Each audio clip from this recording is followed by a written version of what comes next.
السلام علیکم ورحمۃ اللہ وبرکاتہ۔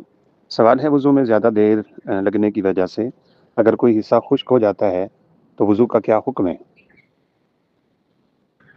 ظاہراً سوال یہ ہے کہ اگر ہم نے وضو کے کچھ اعضاء دھو لیے اور پھر کوئی دیر کر دی اور وہ اعضاء خشک ہو گئے تو کیا وضو آگے سے ہم سٹارٹ کریں گے یا شروع سے کرنا پڑے گا؟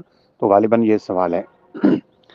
پہلی بات تو یہ ہے کہ نبی کریم صلی اللہ علیہ وسلم کا فرمان ہے اتقوا وساوس الماء، یہ پانی کے وسوسوں سے خود کو بچا کے رکھیں۔ بعض لوگوں کی عادت ہوتی ہے ہاتھ دھونے بیٹھے تو ہاتھ ہی دھوئی جا رہے ہیں، ان کو یقین ہی نہیں آتا کہ میں نے ہاتھ دھو لیے، میں نے وضو کر لیا۔ تو یہ وسوسہ ہوتا ہے، اس پناہ مانگنی چاہیے اللہ رب العزت سے کہ کسی کو یہ بیماری لگ جائے۔ پانی کے وسوسے کی بیماری جس کو لگ جائے وہ بہت پریشان ہوتا ہے، اللہ تعالیٰ سب کو محفوظ رکھے۔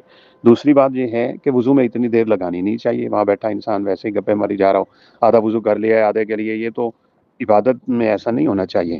اور تیسری بات یہ ہے کہ اس کو موالات کہتے ہیں، پے در پے تمام اعضاء کو دھونا خشک ہونے سے پہلے پہلے، تو یہ وضو کے لیے لازم ہے کہ آپ اگلا حصہ دھونے سے پہلے پہلے، یعنی قبل اس کے کہ پچھلا حصہ خشک ہو جائے اگلا حصہ پہلے دھوئیں گے، تو اگر کچھ اعضاء خشک ہو چکے تو وضو دوبارہ کرنا پڑے گا۔